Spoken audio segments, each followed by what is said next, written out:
para, para después tener un espacio para trabajar con la introducción al profeta Jeremías. Aquí vamos a ver. ¿Están viendo la presentación? ¿Qué están viendo ahora, hermanos?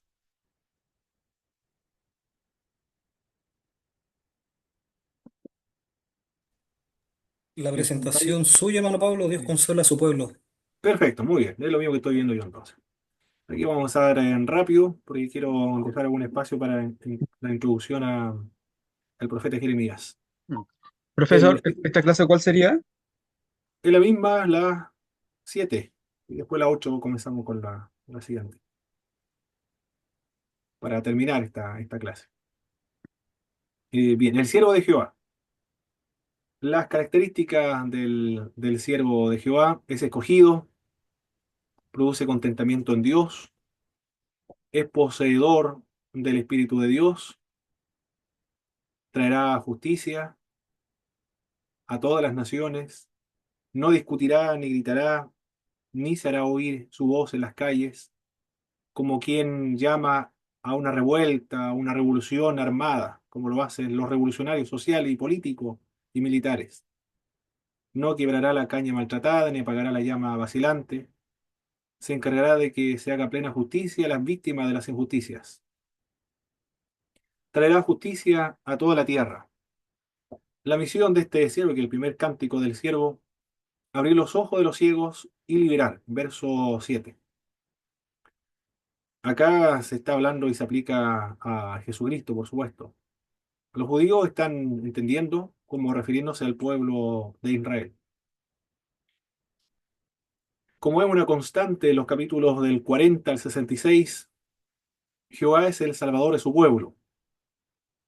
En el Antiguo Testamento, la idea de salvación es diferente al Nuevo Testamento de lo que se entiende salvación. En el Antiguo Testamento era una salvación militar, política nacional, una salvación física. Hay, sin embargo, en algunos episodios donde la salvación equivale a la salvación del alma, la salvación del pecado, pero en menor caso o en menor proporción a los otros que hablan de una salvación física. Cuando nos vamos al Nuevo Testamento, la salvación mayoritariamente se refiere a la salvación del alma, la salvación del pecado, pero también incluye la salvación física en algunos casos. La sanidad, por ejemplo, se habla, tu fe te ha salvado, pero se refiere a la sanidad física. Pero mayoritariamente salvación se utiliza para describir la salvación del pecado. En el Nuevo Testamento, en el Antiguo Testamento, se refiere a la salvación nacional. En este caso, de la salvación nacional, se refiere a la repatriación. Es decir, el pueblo de Israel que se encuentra en la cautividad babilónica regresarán otra vez. Y eso es de lo que menciona el capítulo 43, versos del 1 al 15. Dios es su Salvador, ante Dios tiene un gran valor el pueblo de Israel, Dios está con el pueblo de Israel. Bueno, empleo el término Israel, se debe entender ahora, y los judíos lo ven así, como el pueblo de Dios en un sentido teológico espiritual, no en el sentido étnico, porque Israel ya no existe, según esta predicción del capítulo 40 en adelante, porque aquí ya está hablando acerca del pueblo de Judá que regresa de la cautividad babilónica. Dios los perdonará, a pesar de que ellos se cansaron de Dios, se cansaron de buscarle, de las fiestas, de los sacrificios, se agotaron. Esto es lo impresionante, lo increíble para el pueblo de Dios, que se hayan agotado espiritualmente de servirle a Dios. Bueno, se cansaron los textos anteriores por la idolatría, por la desobediencia. El pecado en realidad el que agota al creyente en el servicio cristiano, porque si hay consagración, el servicio cristiano no es una carga, sino que es una forma de robustecerse espiritualmente y robustecer la fe. Le recuerda Dios al pueblo de Judá que los liberó de Egipto. La razón por la cual Dios perdona a su pueblo no son por ellos, sino por amor a sí mismo y por amor a su siervo David. Todo eso hará Dios por su pueblo. Los repatriará, los perdonará. Como nota usted, aquí ya no hay juicio, castigo, ira, destrucción, reproche de pecado. Acá ahora solamente un mensaje de consuelo. Dios los bendecirá. En el capítulo 44, verso 1 al 8.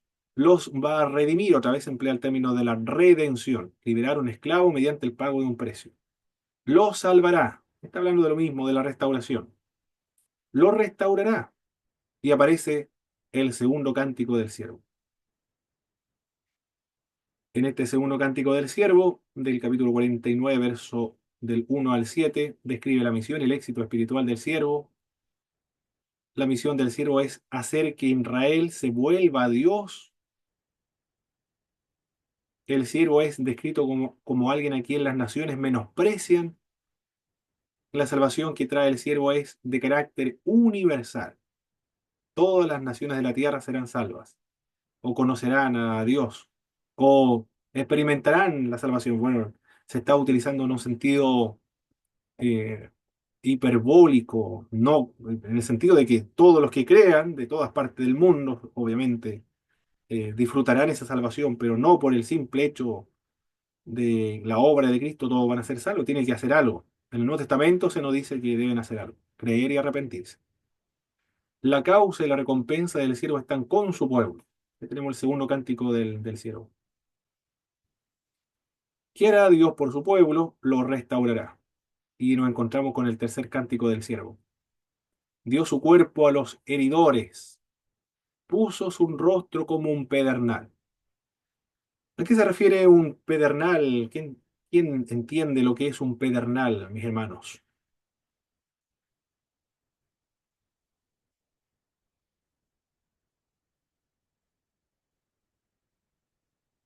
Creo que desconocido el pedernal entonces.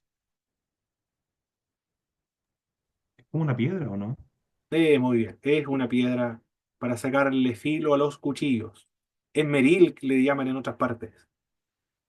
Pero ¿de dónde se le saca filo a los asadones, el hacha o los cuchillos? Puso su rostro Jesús como un pedernal. Está hablando de Jesús acá. La actitud y la confianza del siervo puso su confianza en el Señor. El Señor lo reivindicaría. Verso 8, en la resurrección. Jehová es el salvador de su pueblo. Los ídolos son vanidad, no ven, no entienden. Los idólatras no saben, tampoco entienden. Porque Jehová es su creador, fuera de él no hay salvación. Él creó la tierra y creó al hombre. Creó la tierra para que fuera habitada por los seres humanos. Tenemos el cuarto cántico del siervo. En este cuarto cántico se puede ver lo siguiente. Cristo es engrandecido, Cristo también es exaltado, Cristo es menospreciado por los hombres, varón de dolores.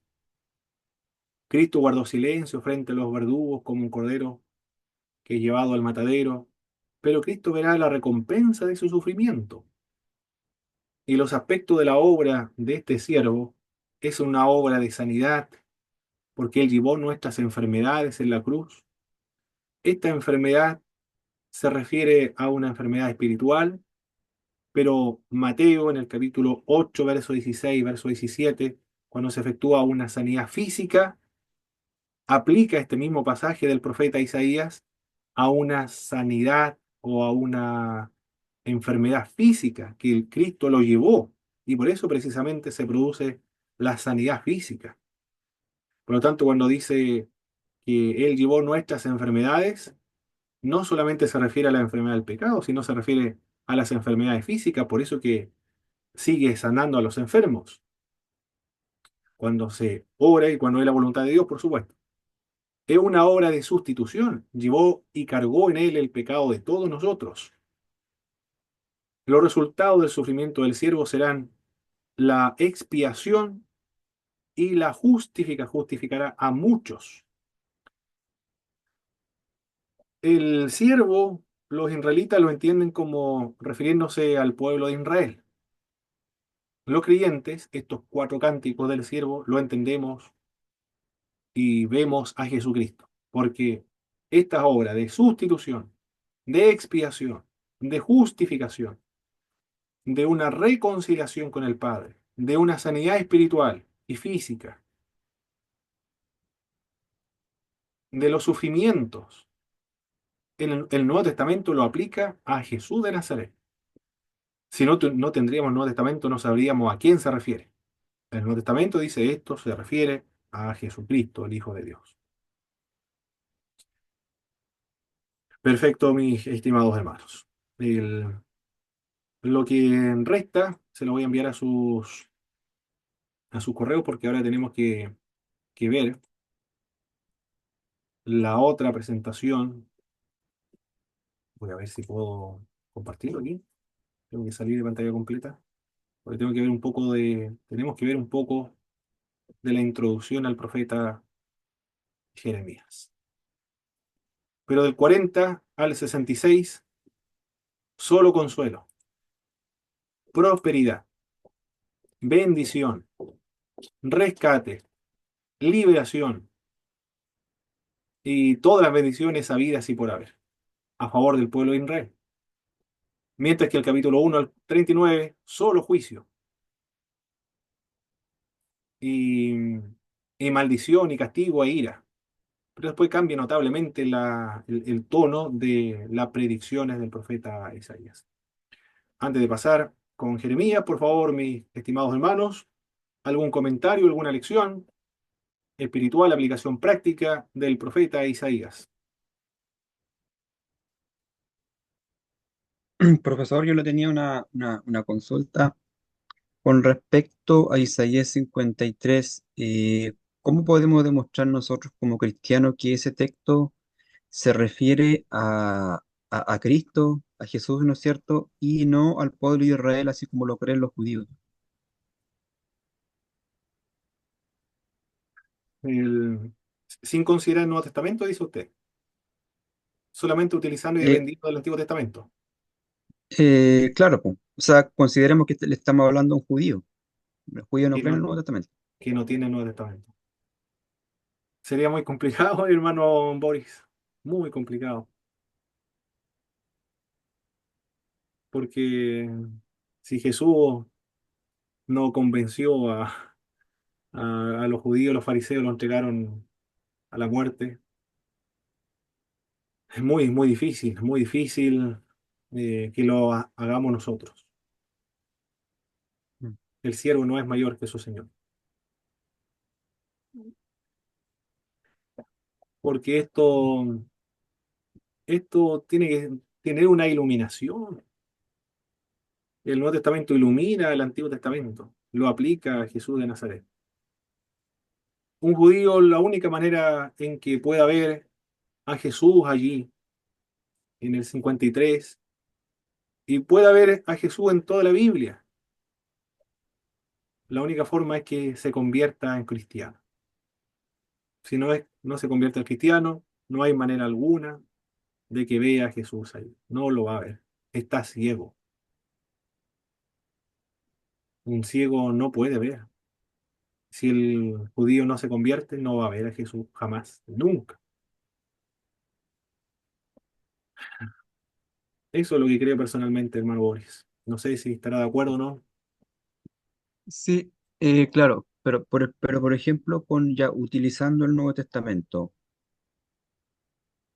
¿cómo se podría comprobar así con Antiguo y Nuevo Testamento? Mateo, Mateo, ¿cuál era el 4? Lo había citado ahí, capítulo 4, verso 18, creo que era el texto bíblico. Cuando se produce una sanidad Ocho y diecisiete me parece, hermano, que dijo. 8:17. Gracias, hermano Cristian. Aquí dice, para que se cumpliese, Jesús sana a a la suegra de Pedro. Y tocó su mano y la fiebre le dejó y ella se levantó y le servía. Y cuando llegó la noche, trajeron a él muchos endemoniados y con la palabra echó fuera a los demonios y sanó a todos los enfermos, para que se cumpliese lo dicho por el profeta Isaías cuando dijo, Él mismo tomó nuestras enfermedades y llevó nuestras dolencias. Bueno, porque Él lo dijo. El profeta, o sea, el Mateo lo aplica a Jesucristo. Mm. Dice Isaías, habló acerca de Jesús. Espérate, ¿cuál es el Mateo 4:17? Sí, Mateo 4:17. Ya, perfecto. Hay más, pero lo otro no me acuerdo.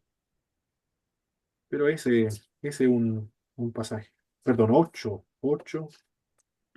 capítulo 8 verso 17. Capítulo 8 verso 14 al 17. A ver, quizás más adelante, cuando habla acerca de la crucifixión, también lo menciona.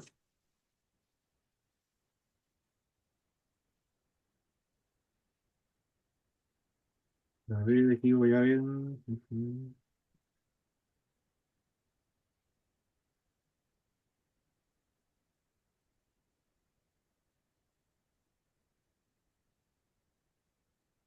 Pero hay que buscarlo con más detención.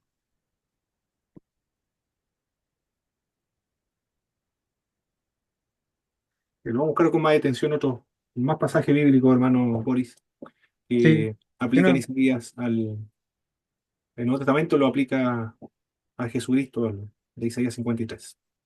ya, sí, no se preocupe. Ahora nos vamos a Jeremías.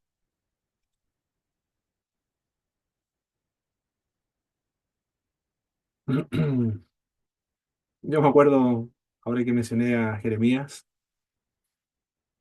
en una oportunidad, a- en un taller de profesores, me acuerdo,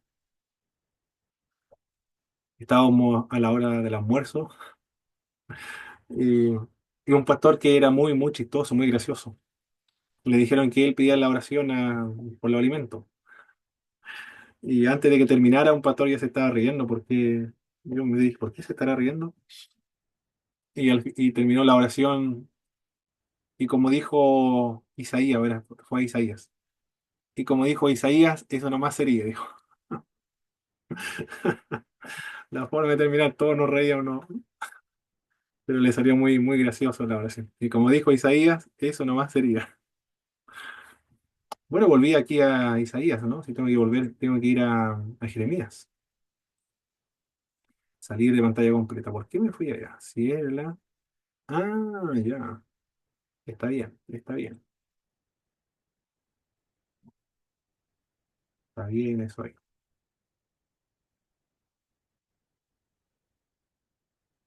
Ahora sí. Profesora, ¿tal vez sería la clase 8 o no? Exactamente. ¿O no? Esta sería la clase 8. Otra vez volví. Pero creo que puedo saltarme aquí. Ya. Isaías concluye esta parte con el juicio sobre los idólatras. Otra vez la idolatría. Están viendo lo mismo que yo, ¿verdad? Juicio sobre los idólatras. Sí, Salvará, hermano. Dios salvará un remanente. Todo el pueblo hebreo, la gran mayoría, fue terminada, muerto, asimilado culturalmente, terminaron la idolatría. Y un pequeño remanente, el que va a conservar la fe monoteísta, la fe en Jehová, los ortodoxos, los piadosos, podríamos decir, los que permanecen con la fe de Abraham. Esos son los remanentes, los fieles a la ley de Moisés. A eso Dios salvará. Y esos son los que fueron a Babilonia y regresan otra vez. Cielo nuevo, tierra nueva, juicio y esperanza para Sion. Y así concluye el profeta Isaías. Ahora, el profeta siguiente. El profeta Isaías ministra en el siglo octavo, en el año 740, el 700 antes de Jesucristo. Mientras que el profeta Jeremías le corresponde su llamamiento profético, su ministerio y oficio en el siglo siguiente, en el siglo séptimo, antes de Jesucristo. El nombre de Jeremías es el Señor encuentra, el Señor exalta o el Señor derrumba.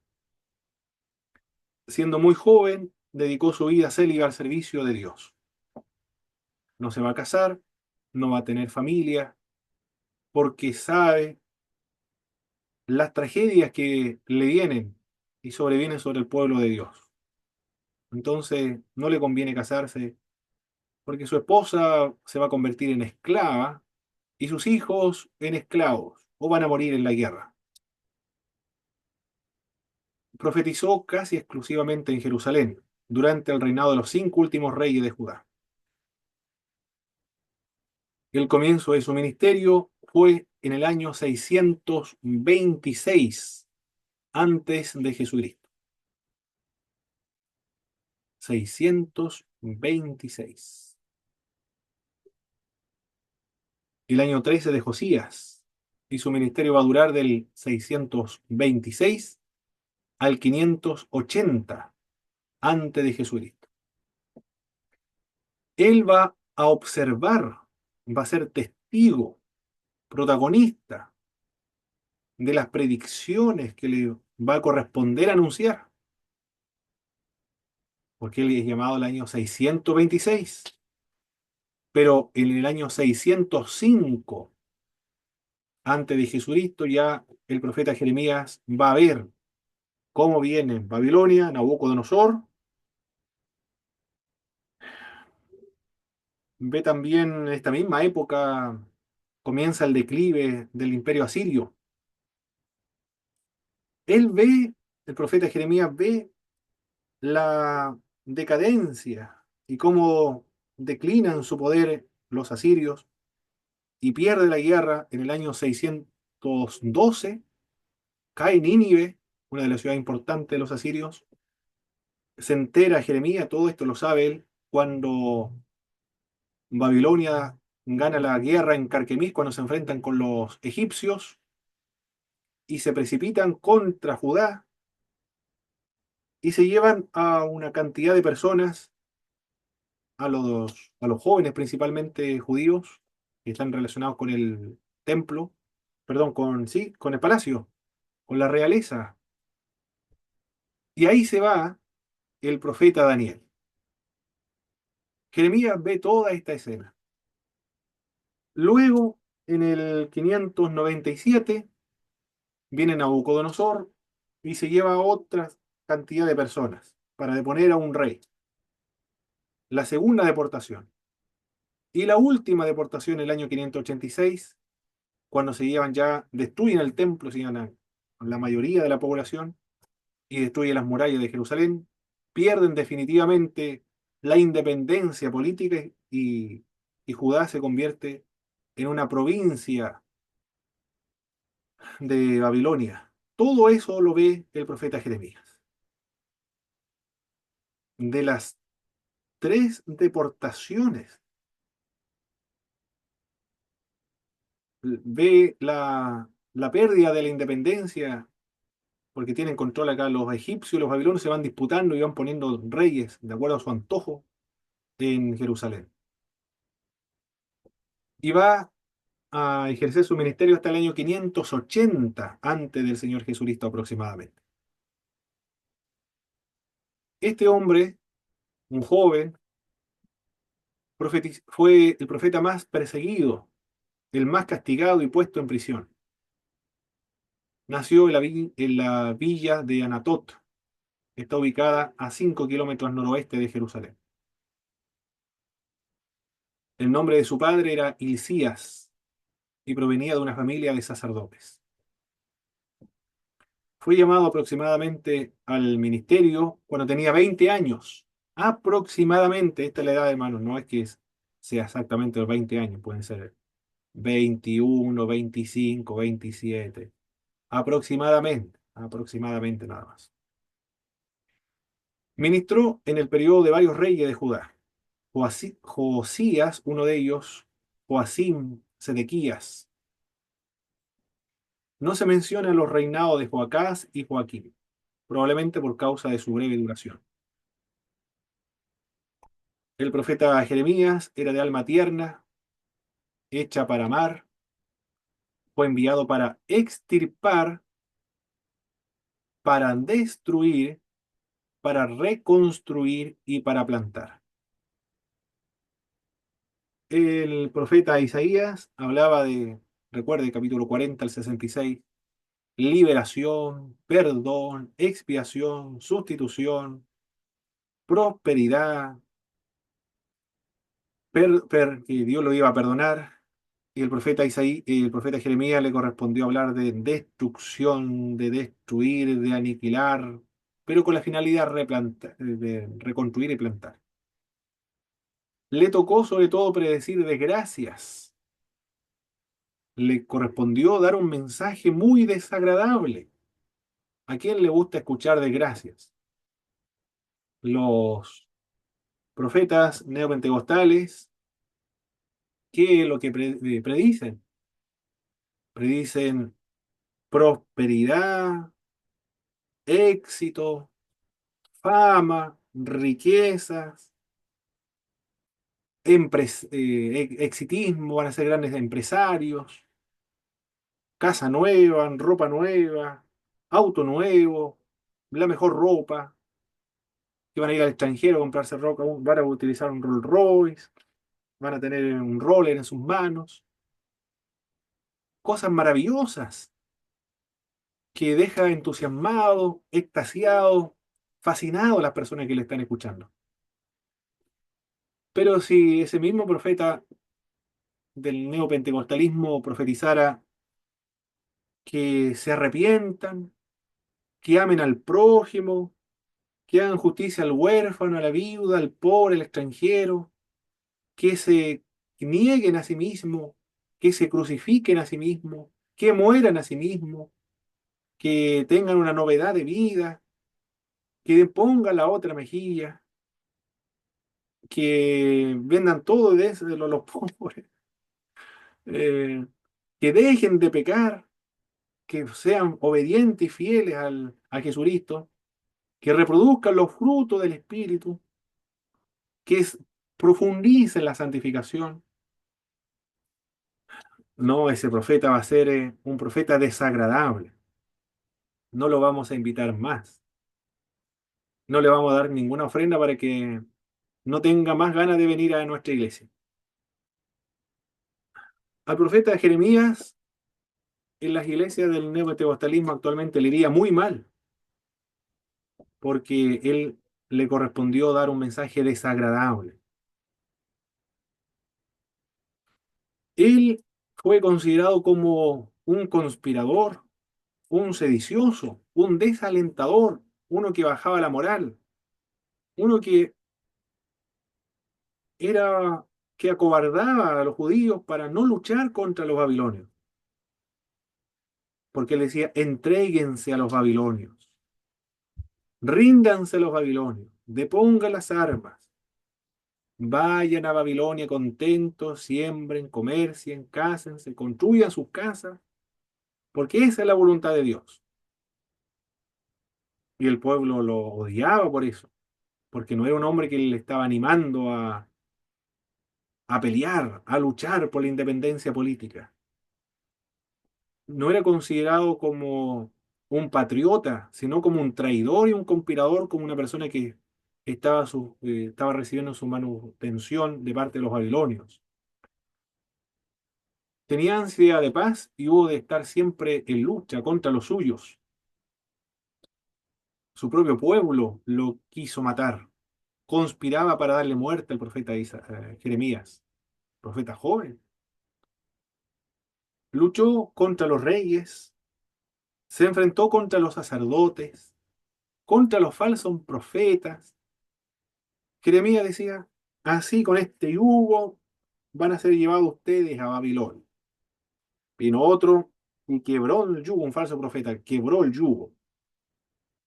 Refiriéndose al 625, lo que se fueron en 625 van a volver otra vez pronto. Y el profeta Jeremías se pone otro yugo más resistente, le dice, así oprimirá Nabucodonosor a los judíos. Van a estar 70 años allá y después regresarán. No le creyeron. Luchó contra todo el pueblo, un varón discutido, debatido por todo el país. Jeremías también practicó la religión interior, cordial, mucho antes de que se formulara en el nuevo pacto. Profundizó también la enseñanza tradicional. Dios sondea los entretejidos del corazón. Retribuye a cada uno según sea su obra. La amistad con Dios fue lo que enseñó. Se rompe con el pecado que sale del corazón malvado. La tradición dice que el profeta Jeremías murió en Egipto, apedreado por los judíos idólatras. Cuando cayó Jerusalén en el año 586, a Jeremías no le hicieron nada, de hecho lo rescataron de la prisión donde se encontraba, porque los babilonios lo consideran como amigo. Lo dejaron ahí en Jerusalén y pusieron a un gobernador, Gidalías, y los judíos mataron a Gidalías y huyeron a Egipto. Y allá en Egipto, los judíos nunca, los que se quedaron a los más pobres, no se desarraigaron de la idolatría. Se construyeron un ídolo en Egipto y le fueron capaces de adorar al ídolo, sin nación, sin ejército, derrotados, en el exilio, se autoexiliaron en Egipto para protegerse, volvieron a Egipto esas personas por su pecado, por eso volvieron allá. Se han exiliado pensando que Egipto le va a dar protección y construyeron un Dios. Yo creo que ellos por llegar sano y salvo a Egipto, por agradecer a este Dios, le construyeron una estatua y ahí estaban adorando. Jeremías dijo, aquí mismo donde han construido, levantado esta estatua, aquí mismo ustedes van a presenciar el trono de Nabucodonosor, aquí mismo se va a sentar. Y este territorio va a ser conquistado y todos ustedes van a ser muertos por idólatras. Y los idólatras, esto lo dice la tradición, ya no lo dice la Biblia, la tradición dice que los judíos idólatras en Egipto lo lapidaron, lo mataron a pedradas. Jeremías llama la atención de este hombre porque la forma en que Dios lo convoca para su servicio es un poco distinto a los otros profetas. Mientras Isaías, dice esto José Luis Sicre, mientras Isaías contempla el trono de Dios rodeado de serafines, Ezequiel describe una extraña teofanía, una manifestación de Dios. Jeremías dice, o se limita a decir, vino o recibí palabra del Señor. Y eso para el profeta Jeremías, recibí palabra del Señor, es lo único decisivo para toda su vida. El lugar, incluso el modo es secundario. Él recibió la palabra y eso es lo que va a transmitir. Todo el peso recae en esta palabra que se comunica al hombre. Recibí palabra de Dios. ¿Cuántos años, hermanos? Saque la cuenta, por favor. 626 al 580. ¿Cuántos años ministró este hombre?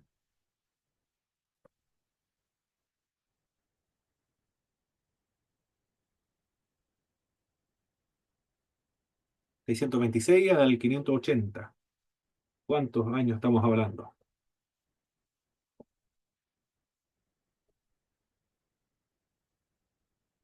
46 años. 46 años, ¿eh? Esa es la cantidad de tiempo que él ejerció el ministerio. Él ejerció el oficio de profeta. Toda su vida se encarga solamente de profetizar, a tiempo completo. Bastante tiempo, ¿eh? Hartos años. Y es odiado durante todo ese tiempo. Él resiste, ese hombre resiste la persecución, el encarcelamiento, el peligro de muerte, la conspiración para darle muerte, mensaje desagradable, ser testigo de lo que él profetiza, algo que no le gusta, pero él dice, yo no quiero profetizar más, me cansé, no quiero anunciar más en tu nombre, pero después dice, me sedujiste, Jehová, y me dejé seducir, más fuerte fuiste que yo y me venciste. Traté de resistir, la palabra, pero había un fuego que estaba en el interior de mis huesos, dice el profeta Jeremías. Pareciera que cuando Dios constituye a un profeta, ese llamamiento pareciera, de acuerdo a lo que nosotros vemos en los libros, que es un llamamiento casi irresistible, ¿eh? Porque Dios es más poderoso en producir esa, esa vocación en el profeta. Traté de resistirlo, dice él, pero no pude. Más fuerte fuiste que yo, me venciste. Él va a proclamar el mensaje de la palabra y eso va a ser su deleite, esa va a ser su vocación. Esta gente está comprometida con el mensaje, con la palabra de Dios. Dice, yo recibí palabra del Señor y y eso es lo que le va a dedicar toda su vida. Hasta la muerte, porque este hombre va a morir allá en Egipto. El profeta Isaías muere en la época de Manasés por un idólatra. Él murió aserrado. El profeta Jeremías, según la tradición también, murió por otros idólatras allá en Egipto. Juan el Bautista murió por Herodes, por predicar el pecado de adulterio del Herodes con Herodías. Y Jesucristo, el profeta que había de venir, que estaba profetizado en el libro de Deuteronomio, también fue muerto. Esa es la esperanza de los que son fieles al mensaje de Dios. La persecución, el oprobio, el encarcelamiento, la persecución, el desprecio por causa de la palabra de Dios. Son personas desagradables, no son personas bienvenidas, porque es desagradable que le anuncien y le recriminen por el pecado. Las personas piadosas, este mensaje es maravilloso, porque la recuerda una y otra vez que debe volver a la obediencia a los mandamientos de Dios. Pero para el pecador empedernido es un mensaje desagradable. Perfecto, mis queridos hermanos. Hemos concluido esta parte de la introducción del profeta Isaías. La próxima semana ya comenzamos a analizar los capítulos del profeta Jeremías. Bien, ahora vamos a concluir entonces con una